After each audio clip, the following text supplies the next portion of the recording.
Breaking news చూస్తున్నాం. నిన్న అన్నమయ్య జిల్లా రాయచోటి మండలం కొత్తపేటలో గ్యాస్ సిలిండర్ పేలి ముగ్గురు మృతి చెందిన విషాదకర ఘటన చోటు చేసుకుంది. మృతుల్లో తల్లి సహా ఇద్దరు చిన్నారులు ఉన్నారు. పట్టణంలోనే తొగట వీధిలో జరిగిన ఈ ఘటనలో తల్లి రమాదేవి, తన ఇద్దరు పిల్లలు మనోహర్, మన్విత సజీవ దహనమయ్యారు.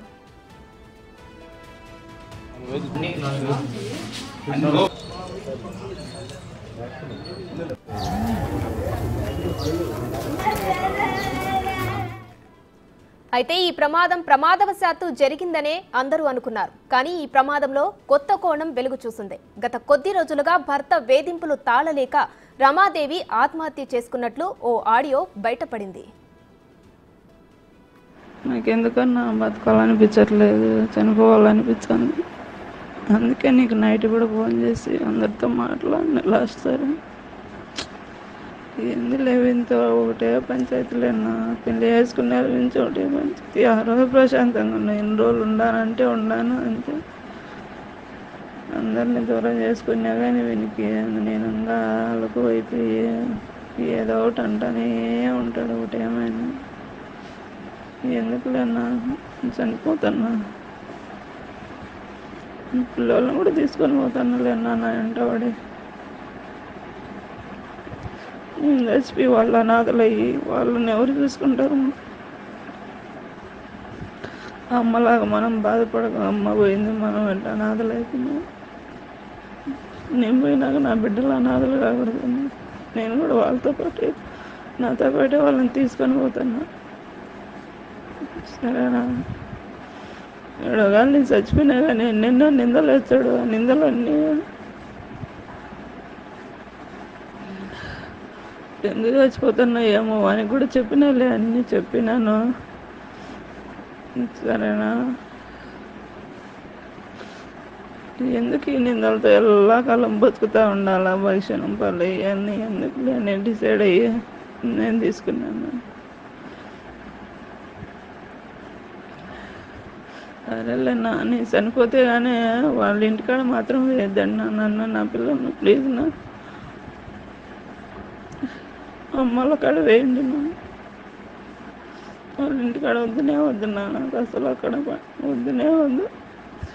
ఒకవేళ మీరు ఎతకపోకంటే కన్నా అన్నీ ఏడన్నా గవర్నమెంట్ హాస్పిటల్లో వేసేసేయండి. సరేనా? నేను ఉండలేను అన్నా, మీ దగ్గర ఉండలేను, బతకలేను. ఒకవేళ నేను వెళ్ళిపోయినా కానీ పిల్లల్ని ఎవరు చూసుకుంటాను? అందుకని అన్న వాళ్ళని కూడా తీసుకోపోతున్నా. నైట్ చెప్పినాను వాళ్ళని కూడా చనిపోతున్నా అంటే ఎందుకు మా అన్నాడు. మనం వద్దులేనన్నా చనిపోదాం ఎందుకని అంటే సరేలేమ్మా చనిపోదాం కానీ అన్నాడు. నొప్పి ఉంటుందేమమ్మా చచ్చిపోతే ఉంటాను.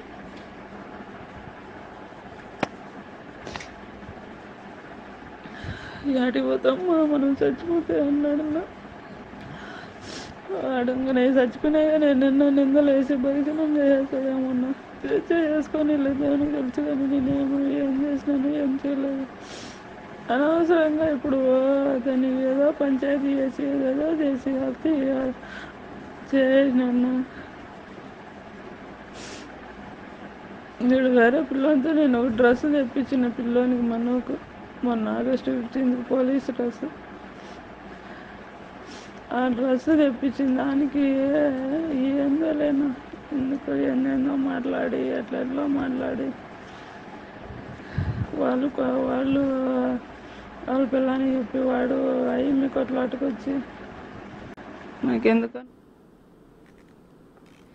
తన భర్త రాజా జీవనాధారం తన మీద అనుమానంతో ప్రతిరోజు తనను వేధిస్తున్నాడని తన అన్నకి ఓ వాయిస్ మెసేజ్ పంపి మహిళ ఆత్మహత్య చేసుకున్నట్లు ఆ వాయిస్ మెసేజ్ సారాంశం.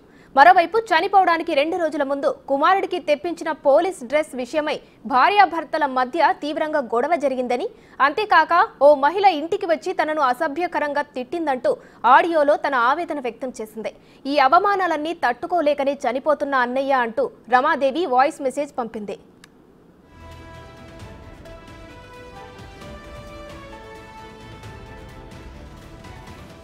రైట్, ఈ ఘటనకు సంబంధించి మరిన్ని డీటెయిల్స్ మా ప్రతినిధి కడప నుంచి మధు ఫోన్ లైన్లో అందిస్తారు. మధు, నిన్న జరిగిన ఈ ఘటనలో గ్యాస్ సిలిండర్ పేలడం వల్లే ఓ మహిళ తన ఇద్దరు పిల్లలు కూడా చనిపోయారని అందరూ అనుకున్నారు, కానీ ఇది ఆత్మహత్య అని తేలింది. దీనిపై డీటెయిల్స్ ఏంటి మధు?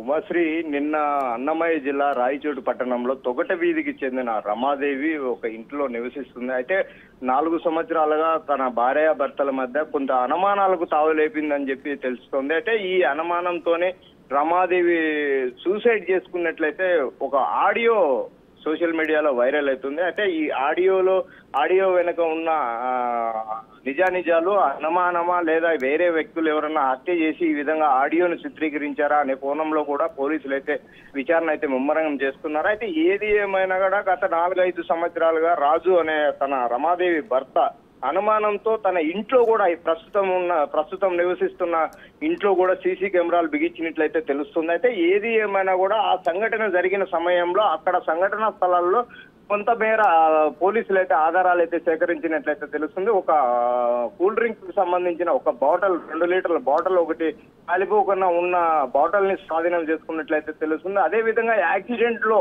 సిలిండర్ పేలి ఏదైతే సిలిండర్ పేలుతుందో ఆ సిలిండర్ పేలినప్పుడు గ్యాస్ సిలిండర్ కూడా ఎటువంటి సంఘటనకు సంబంధించి ఎటువంటి పేలుళ్లు జరగలేదు అనేది కూడా అర్థమవుతుంది. అయితే ఏది ఏమైనా ఇంతటి దారుణమైన సంఘటన రాయచోటి పట్టణంలో చోటు చేసుకోవడం పైన పలు అనుమానాలు అయితే తావులేపుతుంది. అయితే ఏది ఏమైనా మరోవైపు మధు, ప్రస్తుతం ఆ మహిళ భర్తను అదుపులోకి తీసుకున్నారా? అయితే ఉమాశ్రీ, రాజు గత కొద్ది రోజుల క్రితం బతుకు తెరువు రీత్యా కోవిడ్ దేశానికి అయితే వెళ్ళినట్లయితే తెలుస్తుంది. కోవిడ్ నుంచి ప్రతిరోజు తన రమాదేవికి ఫోన్ ద్వారా టార్చర్ చేస్తున్నట్లు రమాదేవి ఆడియోలో పేర్కొన్నట్లయితే తెలుస్తుంది. అయితే రమాదేవికి సంబంధించిన అన్నకి ఫోన్ చేసి లాస్ట్ గా, అన్నయ్య నేను మీకు ఇదే కాల్ చేస్తున్నాను, నా భర్త హరాస్మెంట్ నేను తట్టుకోలేకుండా ఉన్నాను, నేను చనిపోతే నా బిడ్డలు కూడా అనాథులు అవుతారు, అందువల్లనే మేము ముగ్గురం చనిపోతున్నాం, సూసైడ్ చేసుకుని చనిపోతున్నాం అనే విధంగా ఆడియో అయితే తెలుస్తుంది ఉమాశ్రీ. అయితే ఏది ఏమైనా కూడా ఈ ఆడియో ఆధారంగానే పోలీసులు అయితే విచారణ అయితే వేగవంతం చేశారు. అయితే ఈ ఆడియోకు సంబంధించి ఇతని ప్రియుడు, అయితే రమాదేవి ఎవరైతే రాజు అనుమానిస్తున్నాడో ప్రియుడు కూడా గొంతు కోసుకొని అనుమాన స్థితిలో ఒక హాస్పిటల్లో చేరినట్లయితే తెలుస్తుంది. ఈ అన్ని కోణాలని దృష్టిలో పెట్టుకొని పోలీసులు అయితే విచారణ అయితే వేగవంతం చేసినట్టు తెలుస్తుంది Umashree. Right, thank you Madhu. వదినా